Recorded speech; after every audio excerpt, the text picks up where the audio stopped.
Chapter 12. When I finally opened my eyes, there was a ceiling above me. It seems I fell asleep somewhere, but since, being forgetful, I always forget the circumstances I've fallen asleep in, I wasn't especially confused. I calmly turned my eyes from the ceiling and saw a window. A clear beam of sunlight came in through a gap in the curtains, illuminating the white room I was in. It seems it was morning. This room, it was a room I couldn't remember. But that's the same as always too. Anyway, my first order of business should be to calmly confirm the situation in Ryoko Odanashi's memory notebook, and so I calmly tried to rise up from the bed, and then realized that I couldn't.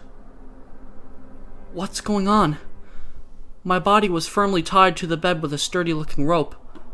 It was a magnificent-looking knot I could only describe as craftsman-like, and it bound me so tightly that I could hardly move my body at all.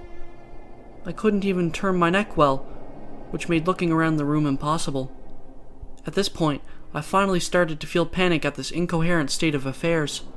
In other words, I went from, "What's going on?" to, "What's going on?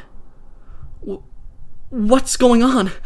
But no matter how much I struggled, all I could do was shake and rattle the bed. Not only did the diligently tied rope show no signs of becoming looser, it seemed to actually be getting tighter. Someone! I started screaming, carried away by fear. Help me! Once I started, I couldn't stop. Please! I screamed and screamed and screamed. Someone! Help me! Then, after my earnest calls for help had been going on for a short while, "You're being too loud, dung beetle." The words were abusive, but my heart started beating even faster than it already was. Eh? Matsuda? If you want to scream, do it more quietly, you dullard. It is you, Matsuda! From the moment I knew for certain that the mocking voice belonged to my beloved Matsuda, my only desire was to rush and search for him. But since my head was tightly tied to the bed, I couldn't even look around. "Where are you, Matsuda?" I called frantically. Where? I'm right under you. Isn't that obvious? Huh? Under me? I'm under the bed you're lying on, you cheap woman. Even disregarding his cheap woman comment, what he said was most unexpected. Eh? Why are you under the bed? I'm doing mental concentration exercises to subdue my anger.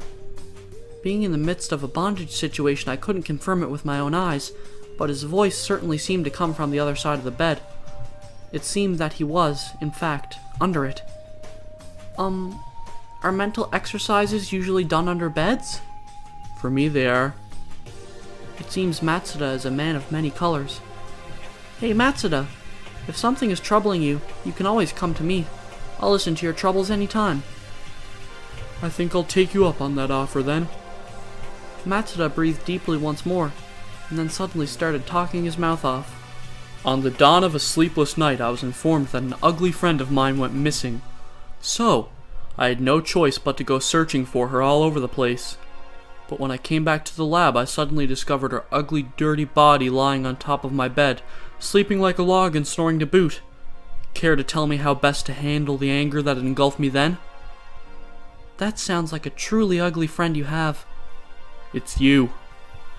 Yep, that was to be expected. So I've gone missing? Someone who can't even remember themselves going missing shouldn't be allowed to act freely. I guess tying you up was a good decision. That means the person who tied me up was Matsuda. How surprising. I wouldn't have imagined he could tie such a masterful knot. This is even a little stimulating. Anyway, I'm gonna keep you tied here for a while so you can reflect on what you did. How long would you estimate a while is? Let's see. Until the next World Cup would be... That's too long. I guess you have a point. Well then, we'll make it most of today. Even that's a little excessive. One shouldn't tie their lover to a bed for an entire day. Who are you calling your lover? I'm not the type of weirdo that would have vermin as a girlfriend. Vermin? I couldn't find anything to say in response to his excessive nastiness. In any case, it appears that he really was angry, and not just faking it. The fact that he now stayed quiet proved it. On top of the bed, I was silent. Under the bed, Matsuda was silent. That awkward silence continued for a while. After some time passed, Matsuda sighed and said, Honestly, you've always been that way. "Eh? What are you talking about?" I just remembered. Something like this happened before. You've always known the perfect ways to irritate me. I'm not sure if I want to hear about it or not, but I guess I want to after all. So what happened before? Matsuda started telling the story slowly, as he struggled to turn the memories in his head into words. It was just after you started elementary school. I was surprised at how old this story seemed to be, but at the same time I was happy. It meant I've been together with Matsuda ever since I was little, and that he remembered such an ancient story about me. But I don't remember it, of course. There's nothing I can do about that. You were skillful in the sandpit, and started building a surprisingly large and intricate sand sculpture at the public park. It was modeled after the Sagrada Familia Church. That's really amazing, isn't it? I mean, a tiny elementary school student deciding she wants to build the Sagrada Familia. And on top of that, you even knew how to use some advanced techniques involving hardening the sand with some water. It took you an entire month to build. An entire month? The real Sagrada Familia has been under construction for over 120 years, and it still isn't complete. It isn't too surprising it would take that long to build a perfect replica out of sand. But still, an entire month. I wonder what I wanted to prove back then. It was truly an amazing sand sculpture. No one could believe it was built by an elementary school student. As you were getting closer to completion, many people from around the neighborhood came over just to watch you work. It was a huge success, but you never did get to complete it. Eh? Why? You said I was really close to... Matsuda answered my question in a somewhat depressed tone. Someone destroyed it, just when it was about to be completed. Destroyed it? An image suddenly appeared in the back of my mind. An image of the pitiful wreck of a sand sculpture that's been trampled on. What the heck? You have to be a truly heartless person to destroy the work of an elementary school girl. I was still tied to the bed, but my voice had fire raging in it. At the time, you said the same thing and started crying hysterically. You cried continuously for almost an entire day. Well, that's to be expected.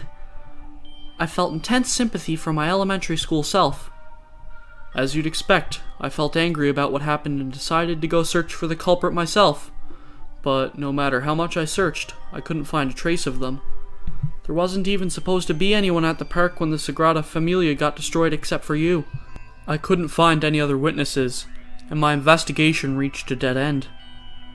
I think I got really depressed at that point.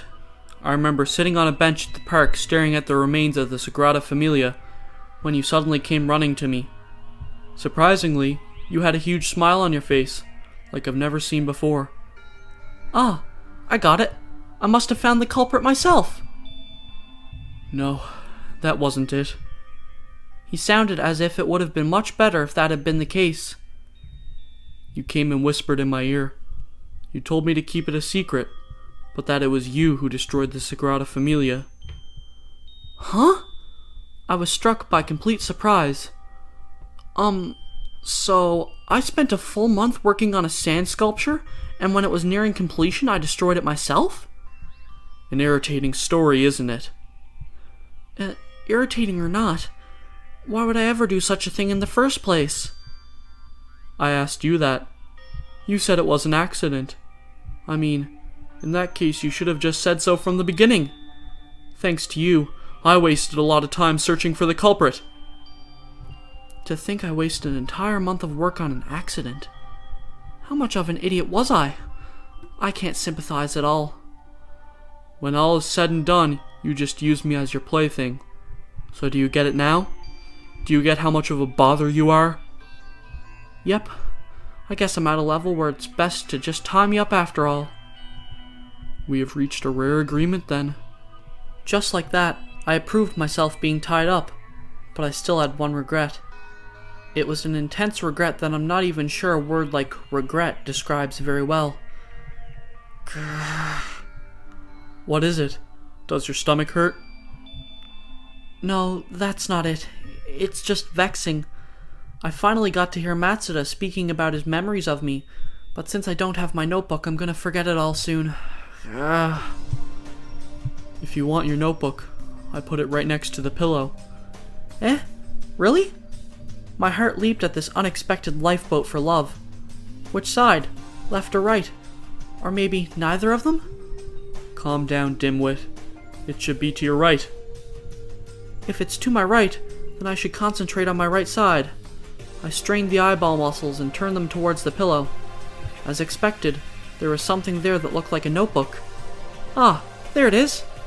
I stretched my neck like a turtle and got the tip of the notebook between my lips.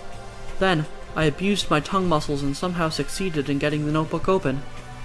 Opening it is one thing, but how am I supposed to write anything? As I contemplated that fundamental problem, a certain sentence entered my field of vision by chance. It seems Junko Enoshima killed him. The letters looked like twisted hieroglyphs that were written with a very shaky hand. I didn't understand what they meant. Junko Enoshima killed him? Is this about a movie or something? I heard a loud bang from under the bed, and felt it shake from the power of the impact. Oi, what did you say? Matsuda's voice was suddenly very stiff. What was it you said just now?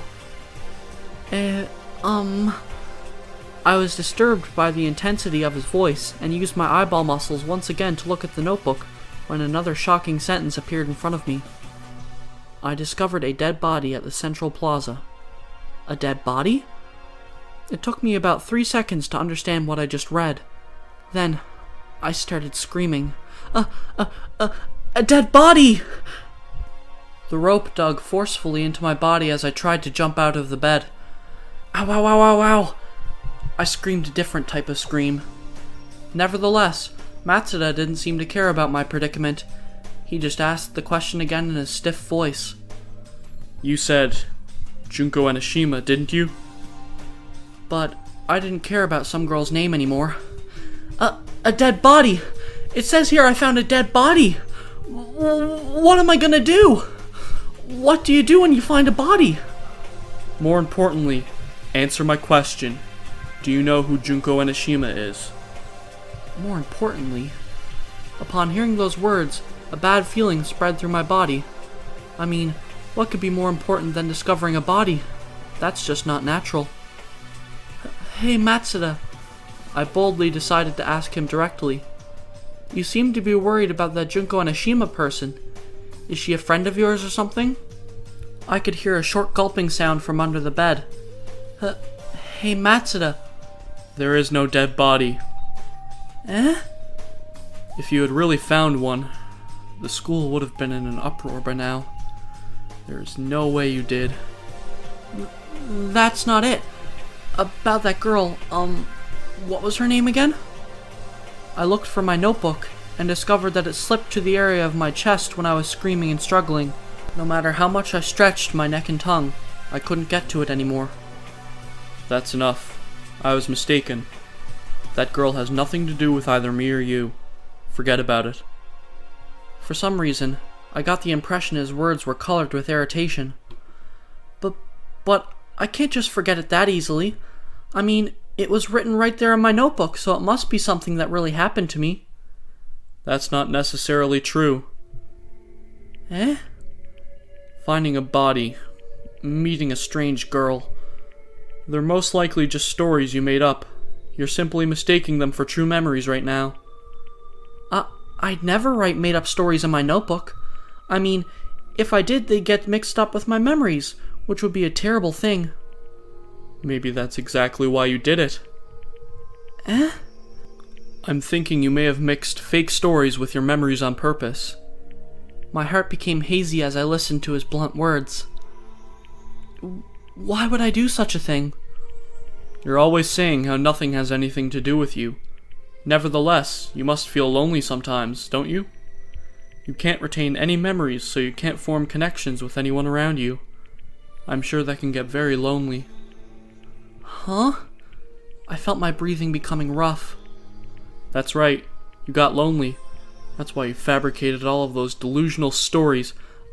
I've never been lonely! I screamed, not being able to take it anymore. Oh, and you remember that? Matsuda's sullen voice yelled back from under the bed. That's not it at all! I screamed even louder.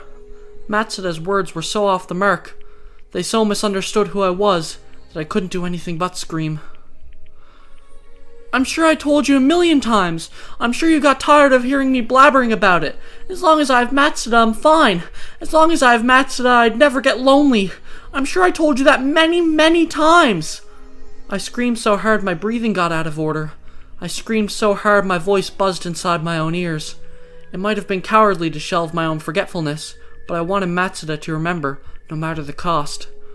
I couldn't give up. If I can remember despite my forgetfulness, how can you forget it, Matsuda? After the echoes of my screams were gone, there was silence. An awkward silence. Finally, Matsuda broke the silence with a whisper. Anyway, what's written there is a lie. He probably wanted to put an end to the conversation once and for all, but I couldn't accept it that easily.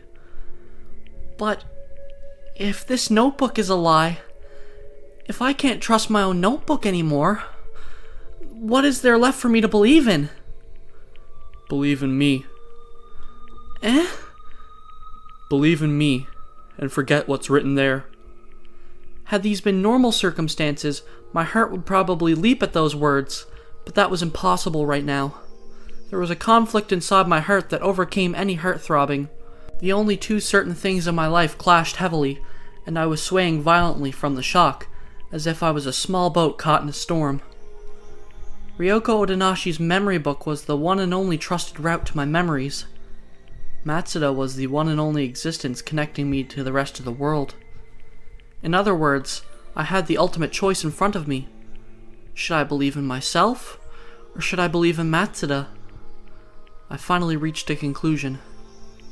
In that case, always be by my side, Matsuda. If you do, I can give away my memories. Matsuda stayed quiet for a while under the bed. I waited, motionless. I waited until he gave me an answer. Then, he finally did. Right now? That's impossible. But it was the exact opposite of what I hoped for. I was dumbfounded, and could only return an absent-minded question of my own. If not now, then when would it be possible? I don't know. You don't know? Anyway, it's impossible right now. I can't be with you. There are other things I must do. Things you must do? I guess that must be... I see. The most important thing to you is your research, which means no matter how much I choose you, you will not choose me back. All I could do now was grudgingly whisper those words of resentment. No, that's not it. It seemed Matsuda was about to say something, but he held his tongue at the last minute. He sank into silence and said nothing more. It doesn't matter how much I wait. He is never going to say the words I yearn for. In that case, at least cure me. My head felt hot, and my view of the ceiling got blurry. My face was probably covered in tears. Snot was probably gushing out of my nose, but I couldn't stop the stream of emotions flowing out of me anymore. And if you can't cure me, at least make me forget about you too! My screams were now mixed with sobbing, as I let everything out at once. It hurts too much that you're the only thing I can remember. I'd rather not remember anything at all. The rope dug deeper into my body as I raged and loudly scraped my skin. Nevertheless, I couldn't even feel the pain and continued to scream. I've had it! Make me forget! Make me forget about you, Matsuda! There was a rustling noise from under the bed. Then Matsuda rose up and stood by it. He was quiet and looked down at me, sobbing violently. Then he quietly took a tissue out of his pocket and started wiping my face. I gazed at him. Almond eyes carved in the middle of a pale, unhealthy-looking face. Thin black hair hanging down near the corners of the eyes. Long feminine eyelashes. A pointed chin. Thin, small lips. Long white fingers. That was Matsuda. But his face looked lonely. He looked at me with lonely eyes and gently wiped the tears and the snot off my face. For some reason, I felt fear washing over my body. Fear stronger than any regret at the words I just said. Then, just as I was about to open my mouth again, Matsuda's hand stopped moving. He quietly turned aside and started walking towards his desk. Soon, he disappeared from my field of vision. Matsuda. I finally managed to speak again, but I have an appointment I have to go to. I could hear his voice from somewhere outside my field of vision. I've been entrusted with the treatment of a certain student. I can't postpone it. You're going? I'll be back soon. We will continue this discussion then. Soon, I could hear his footsteps walking away, and then the lonely sound of the door closing. He went away. Every bit of energy in my body faded out with a single ashen sigh. Then, I suddenly remembered the heavy pressure on my chest. He could have at least loosened the rope. My body was engulfed with fatigue, but the pain I felt wasn't the rope's fault. Its source was clear. I closed my eyes, trying to escape the anguish. I wanted to fall asleep. I wanted to forget everything. With that thought in mind, I slowly started dissolving my own consciousness away. Slowly, slowly. Suddenly, I felt the floaty feeling of my body being released. Huh?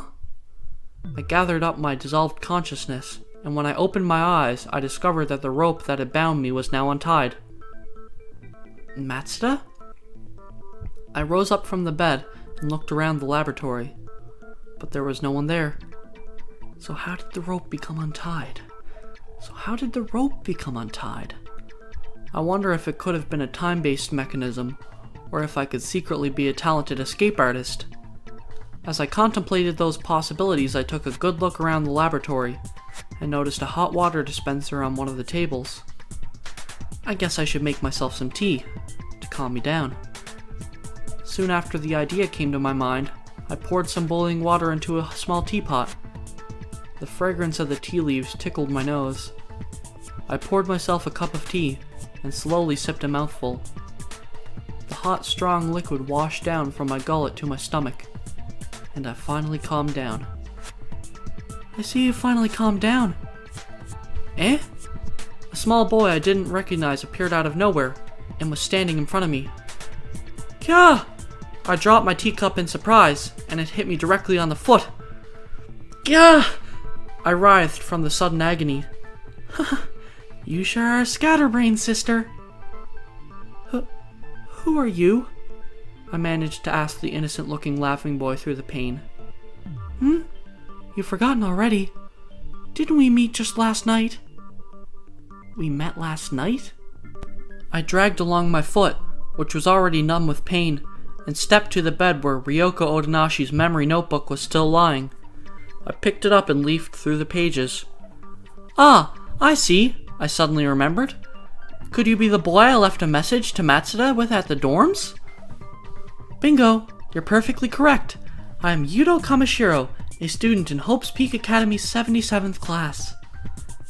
When did you come in here? I asked. I didn't notice him entering at all. Well, it's natural that you didn't notice. Kamishiro suppressed a giggle and sat down on top of the desk.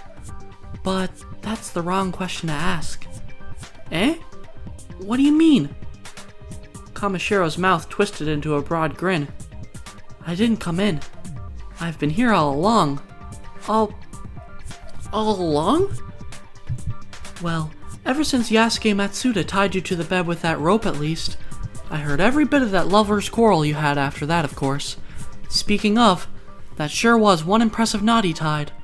I'll have to ask him to teach it to me some other time. In other words, I tried using every bit of my brain to make sense of the situation. You've been hiding somewhere in the lab since the beginning and peeped on what Matsuda and I were doing? How rude. I may be a pervert, but I'm not the kind of pervert who hides and peeks. Kamishiro puffed his cheeks. I wasn't sure why he was upset. But if you weren't hiding, we would surely have noticed you. I mean, if not me, Matsuda would've. You still don't get it, do you? Very well, let me explain it directly. Kamishiro suddenly thrust out his chest. You didn't notice me because of my talent, he declared cheerfully. I am a super high school level secret agent after all. He puffed his chest even more, and soon looked as if he was bending over backwards. Super high school level secret agent? You know, like in 007 and Mission Impossible. You must have seen one of those movies at some point. I'm just like that. A spy, if you will. A spy? Unfortunately, I had no memory of ever seeing either of the movies he mentioned, and couldn't quite grasp what he meant. As long as I can remember, people have been telling me how short and plain and insignificant I look. While speaking, he took out a large melon bread from somewhere. Honestly, it's a mystery where he could hide such a thing inside his outfit, and continued, chewing loudly. When I was a child, I hated my lack of presence. But then I had a realization. This is not a disadvantage. Quite the opposite. It's an incredible talent. I mean, if you have no presence, no one's going to notice you. I could flourish as a spy or a ninja. Yep, it wasn't a fault at all. It was a talent bestowed upon me from heaven. If I use it, I could become a super spy that saves the world, the kind that gets a license to kill. The second he finished talking, Kamishiro stuffed the rest of the melon bread he still held in his hand into his mouth. In other words, you weren't hiding at all. But we simply couldn't notice you? Kamishiro gulped down the bread in his mouth. Yes, exactly, he said, smiling widely. At first, I came here in order to fulfill the promise I made to you yesterday. You know, the message I was supposed to pass. But when I got here, I saw you and Matsuda already found each other, so I thought the message wasn't necessary anymore. But it was a waste to just go back home, so I thought I'd go and show off my talent. Show off your power? I frowned. But why? So I could help you with that incident you've gotten yourself involved with, of course. Kamishiro looked at me with passion-filled eyes that didn't match his boyish face at all. Now that you've seen me do it, you get it, right? I can easily gather any information you require. I can solve any problem. The more dangerous the incident is, the more excited I get. That's just the type of man I am. Even if this turns out to be about a terrorist plan to steal a nuclear warhead. My body shivers just imagining that. Kamishiro's body indeed shivered a little in excitement at his own words. His entire body oozed some strange kind of innocent madness. You're a strange one, aren't you? Fair enough. If I wasn't, I wouldn't be in this school. He was right, of course. This is Hope's Peak Academy we're talking about. I'm probably just as strange. So what are you gonna do, sister? I think your best course of action right now is to gain another ally. And not just a regular ally. I'm a specialist, a pro at intelligence gathering. Kamishiro pulled out another piece of pastry. Does his outfit really have the space to store that many? But his hand suddenly stopped before it entered his mouth. What the? This is peanut butter bread! What a disappointment.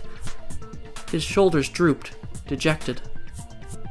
Is peanut butter bread really a disappointment? It sounds delicious to me. What are you saying, sister? Peanuts and bread are the worst possible combination.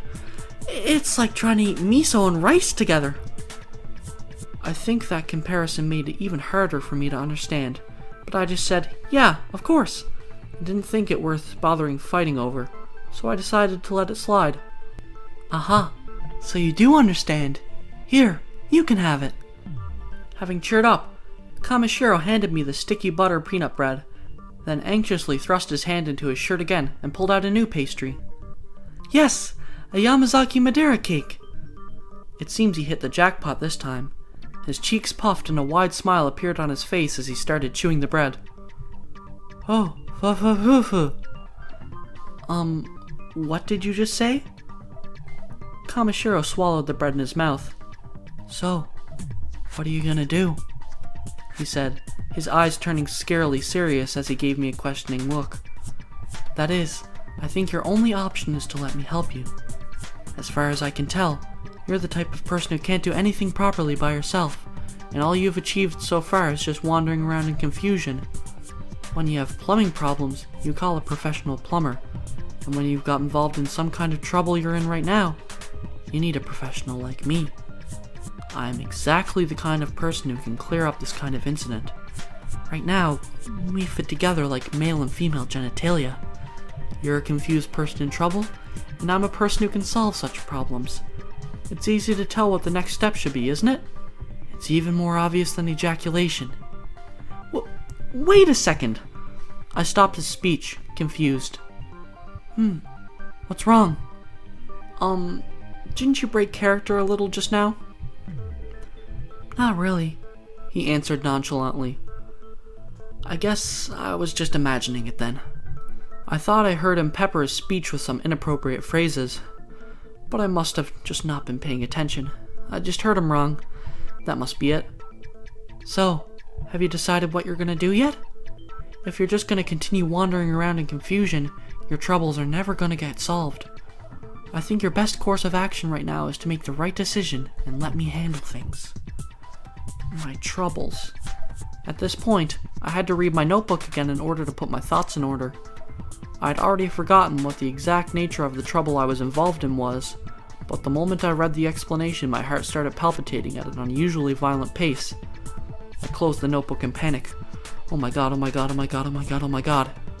It was unreasonable beyond unreason.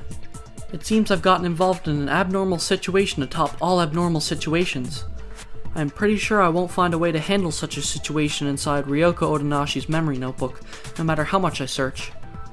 I don't have enough data, and I definitely don't have enough experience. Oh my god, oh my god, oh my god, oh my god. I raised my eyes in haste, and they met the eyes of the boy in front of me, who was still chewing some kind of pastry. It seems you've made your decision. Eh? Well then, I guess I'll have you tell me exactly how you got yourself involved in this incident now. It seems he could read something in my eyes, and was already ready to take over. He's right though. There's probably nothing else I can do. If I can't take care of this myself, I have no choice but to rely on other people. Even I can understand such simple reasoning. Other people who are not Matsuda. It seems the time has finally come to put myself in the care of people who have nothing to do with me until now. What are you waiting for? Come on, let me hear all about it. Go on. Oh, okay. Urged by Kamashiro, who acted like a dog craving pet food, I opened my notebook again. But before I could explain the trouble I was in, I had to explain to him about my forgetfulness. Huh, I can't say I'm jealous, but that is one interesting trait you have there. His face looked like he had just seen an unusual souvenir from some exotic foreign country. I continued my story. I told him about the past memories that were stolen from me, about how I was invited to the Central Plaza and found a dead body in there, about my meeting with Junko Enoshima. The events I was reading in my notebook were enough to make my voice tremble, but Kamashiro just listened attentively, narrowing his eyes. Then, as I completed the first part of the story and came to a pause, he finally spoke. I never imagined I'd hear Junko Enoshima's name here. Huh? I have a feeling I recently got the same kind of response from someone else. Oh? Are you surprised I reacted to Junko Enoshima's name more than I did to the dead body? It was just the same with Matsuda before. I guess you were right, sister. You really are forgetful. That's amazing. That's not really something you should admire, you know. Kamashiro pulled himself together in agreement. Well, I think I get the general idea about your situation. I'm a super spy, so I don't get too shocked by dead bodies, but this really is quite an incident you've gotten yourself involved with. And if that Junko Enoshima girl is connected to it, then it's probably also an especially atrocious situation. Yep, you were right when you decided to let me handle it. Do you perhaps know this Junko Enoshima? I asked. He sure talked as if he did. Not directly, no, but I feel that she and I share a destiny. A stiff destiny. Excuse me? You sure had an experience straight out of Hollywood blockbusters, haven't you? No need to worry though. Whoever the lead character was previously, I'm taking over that role now.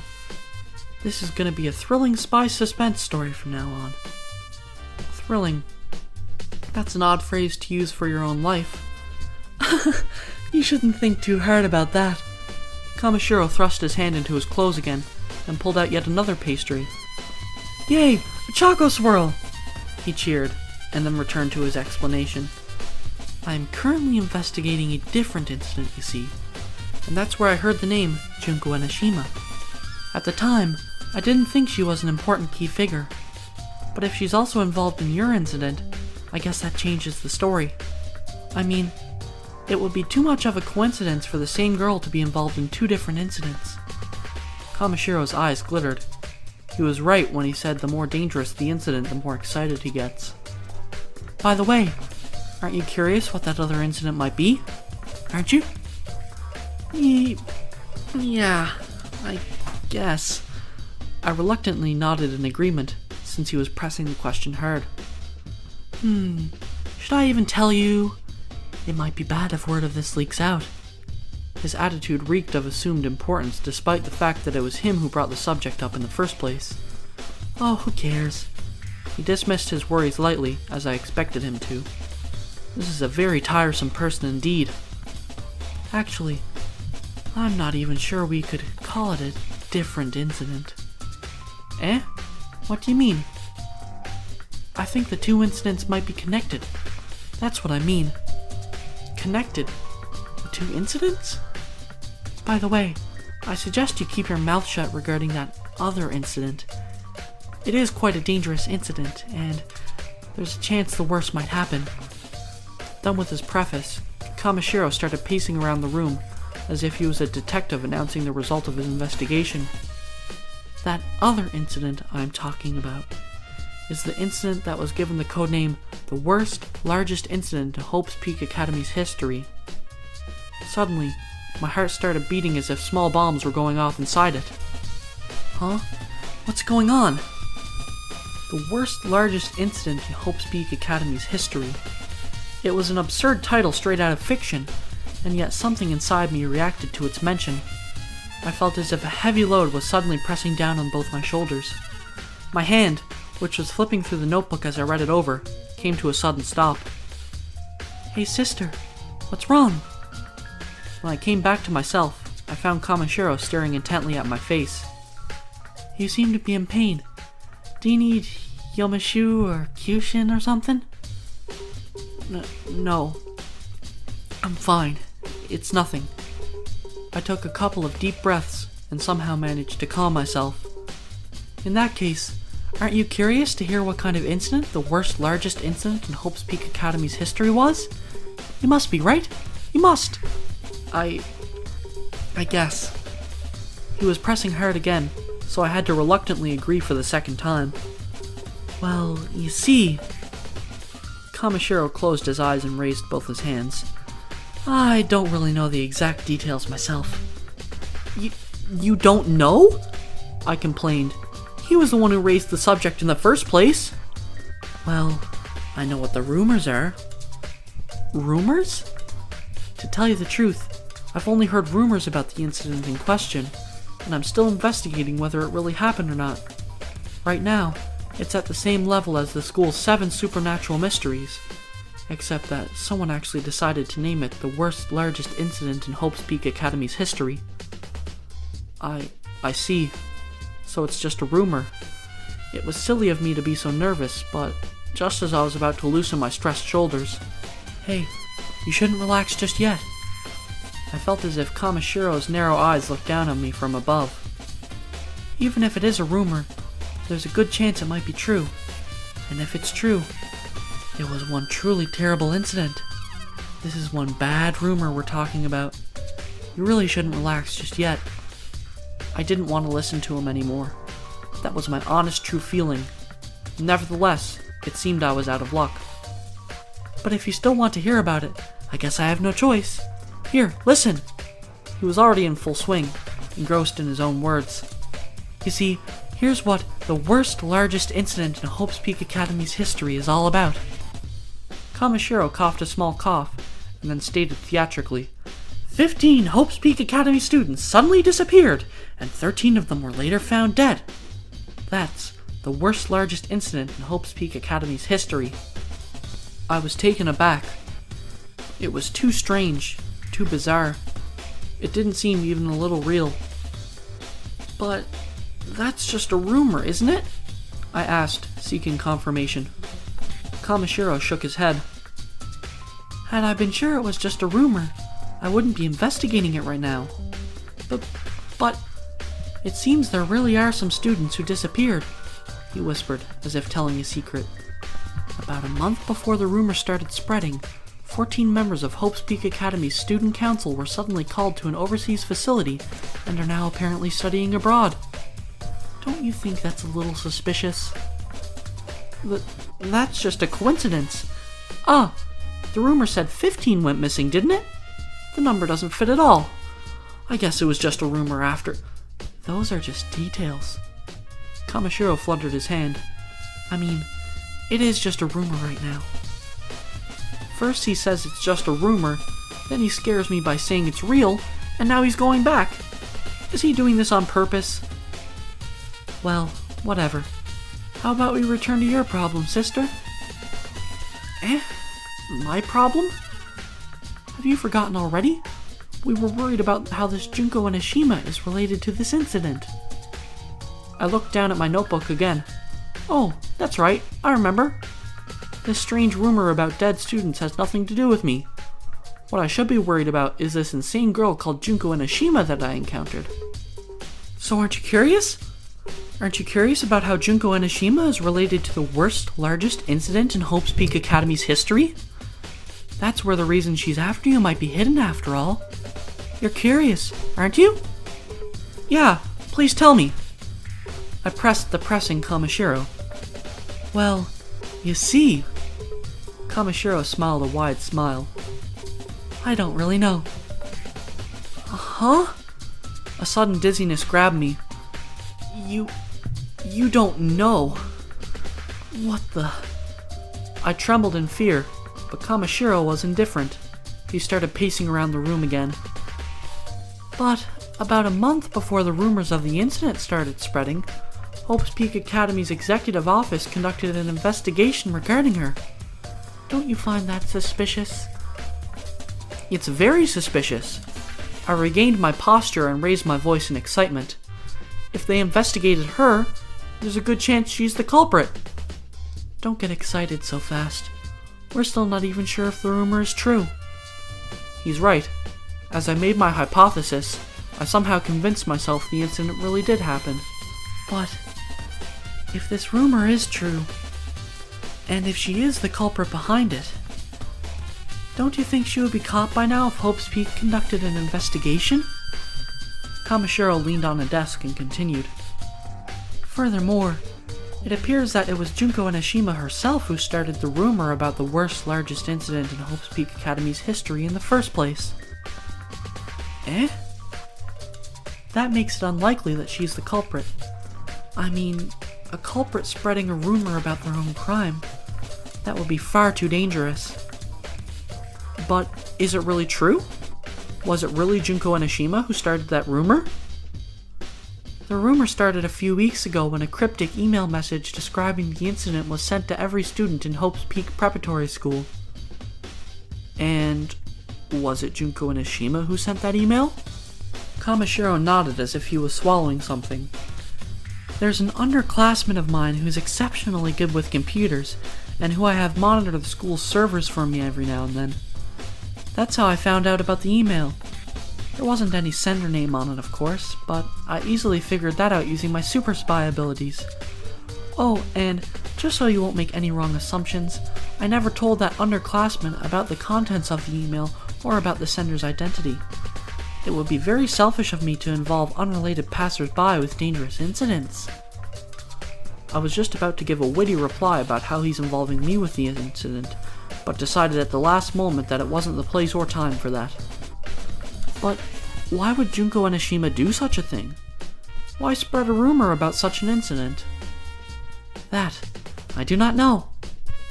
He proclaimed his ignorance in a bright voice yet again. How How about we ask her directly? I had a flash of inspiration. Let's find Junko Onishima and ask her what's going on. If that was possible, I'd have done it already. Kamishiro shook his head in dismay. I'm not sure why, but I can't manage to find this Junko Onishima anywhere. She isn't going to any classes, and the teachers seem to allow it. Her classmates also have no idea what's going on. I'm telling you, that girl is allowed too much freedom. It's possible she's even been expelled, since even I can't locate her. But I did meet her. Right here, in this school. That's what my notebook says. She probably wanted you involved in this, no matter the cost, sister. That's why she appeared before you, stole that notebook of yours, and made that mysterious confession about a murder she had committed. But I have no clue what her intentions are. It's so far out that all we can do is laugh about it. Kamishiro linked his arms behind his head and laughed naturally. Wait, this isn't a time to laugh. This is serious. I chided him in response. It's fine. It's not like we're in any hurry. Kamishiro replied, letting out a yawn. The only reason we don't understand it yet is because my investigation is still going. As soon as I get back on the case, we'll know the rest of the details in no time. But right now, it's meaningless to make any hypothesis and conjectures. By which I mean, leave the rest to me. Kamishiro produced yet another pastry from somewhere, as if to signal that the conversation is done. Ah, the legendary 3-flavored Danish. He puffed his cheeks happily. Oh, I almost forgot. He suddenly turned back to me, licking the sugar off his fingers. We haven't yet discussed the matter of remuneration, have we? Eh? You want me to pay you? Don't worry, it's not money that I want. I'm not asking for anything important, really. Nothing important? So, do you want me to buy you some pastries? Pastries that can satisfy my appetite are extremely important. He shook his head so vigorously that I could almost hear the noise it was making. So what? I tilted my head in confusion. You see, I want you to let me do you a little, replied Kamishiro with a big smile on his face. What? Wasn't my voice clear enough? I said, I want you to let me do you. He answered clearly, still smiling his wide smile. Oh, I see. You don't mean anything dirty, right? Sorry. I got confused for a second. You said it was nothing important after all, didn't you? I scratched my head in embarrassment, but Kamishiro returned a surprised look. So, you put that much value on your own body, sister? That sure is a shocking revelation. No, it's me who's shocked, in more ways than one. I instinctively covered my face with my hands. Then, I peeked at Kamishiro through my fingers and asked again. So by doing, you really do mean... Despite my looks, I have more sexual appetite than most men. Besides, it's a given in spy movies that the hero gets the girl after it's all over, and you have just the kind of lewd face that would make any man horny. Kamishiro puffed his chest in pride. That's not something you should puff your chest at. Should I puff something else? In that case, how about you puff your chest, sister? Go on, it wouldn't hurt to try. Come on, push out that plump bosom of yours. I could only shudder at his wicked smile, full of hidden intentions. Where did that pure, innocent boy disappear to? Anyway, I am looking forward to dealing with this incident in more ways than one. I've just one request. Please stop taking baths from now on. I much prefer dirty bodies, if you know what I mean. There's really nothing left of your previous personality, is there? It was even more difficult than usual, hearing such words coming out of this young boy's mouth. Well then, ignoring my perplexion, Kamishiro clapped his hands loudly. It seems we're in agreement regarding the remuneration, so it's time for me to begin. He jogged down to the door and waved his hand innocently. See you later, he shouted, as if he was a small child going out to play, and then ran out of the lab. Wait a second. I never agreed to anything. The door slammed, stopping my call before it could reach its destination. I never agreed to anything, I muttered fruitlessly to myself as I sat down on the bed exhausted. But it was only a verbal agreement. I'm not even sure such a one-sided agreement can really be called an agreement. I mean, no one asked him to come and stick his neck into my troubles, right? Furthermore, doing me? That was obviously entirely one-sided. No feminist group is going to stay quiet if someone gets away with something like this. And that's why it really has nothing to do with me. Yep, I should just ignore it. It's best to just ignore it. I lay down on the bed, muttering in desperation, when suddenly I heard the lab's door opening again. I thought Kamishiro might have heard my mutterings and came back, so I rose up in panic, but my heart jumped at the sight of the slender, fair-skinned man at the door. Ah, Matsuda! I jumped like a sprinter straight into his chest. You're late. I've been waiting for so long. The body I was embracing was awfully stiff. Huh? Is something wrong? I should ask you the same thing. Don't you want to continue our conversation from before? Eh? What conversation? I had no clue what he was talking about. I'd already forgotten it. But I didn't care. I don't know what happened before. As long as Matsuda is here, everything is fine. Did we talk about something before? I tilted my head and then buried my face deep inside his chest. My head remained buried in that chest for a while.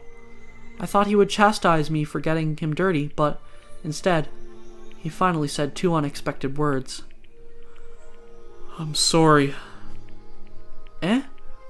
I raised my head in surprise. What are you sorry about? Matsuda stared at my face for a short while, and then coughed a small cough. No, it's fine if you don't remember, but in any case, I'm sorry, he said, bashfully turning his face away.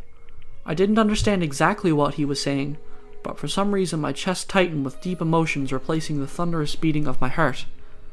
I buried my face deep in his chest again. And as I stand there, swallowed inside his chest, I start forgetting. All the dirt and filth that clung to the inside of my body crumbles into nothingness, leaving nothing but a pure, empty feeling. Nothing matters except this very moment right now. I'm a little worried about his sudden apology, but even that is not such a big deal compared to this moment's happiness. Right now, this very moment, that's the only important thing in the world. I don't know about anything but this moment. Nothing exists for me except this moment. This moment won't even turn into a memory. And that's why I have to treasure this moment's happiness. By the way, what happened to the rope? I suddenly heard Matsuda's voice from somewhere above my head. What rope? You don't even remember how you escaped that knot? No, I'm sorry. I really can't leave you alone for a second, can I? I'm sorry. Matsuda shook his head and sighed, but his face had a happy expression on it. By the way, it's starting to hurt. Oh, come on, just a little longer. I pleaded like a spoiled child. Matsuda gave up with a sigh and then slowly let his body relax. As I felt his body growing softer, I was immersed in a feeling of satisfaction and achievement, as if at that moment I could grasp the entire world inside my fist. This is my world. This alone is my world. I closed my eyes, a feeling of euphoria flooding over me. I could hear the beating of his heart inside his chest. That constant beat was the final blessing for me, the girl who has just gotten everything she ever wanted inside her hands. The parade, whispered Matsuda suddenly. Did you say something? I replied, keeping my eyes closed. Somehow, the parade is getting louder again outside. I tried listening, but thump thump. I couldn't hear anything but the beating of his heart. There's no one here except for me and Matsuda. Nothing other than that has anything to do with me. And right now, there wasn't even anything left to say anymore.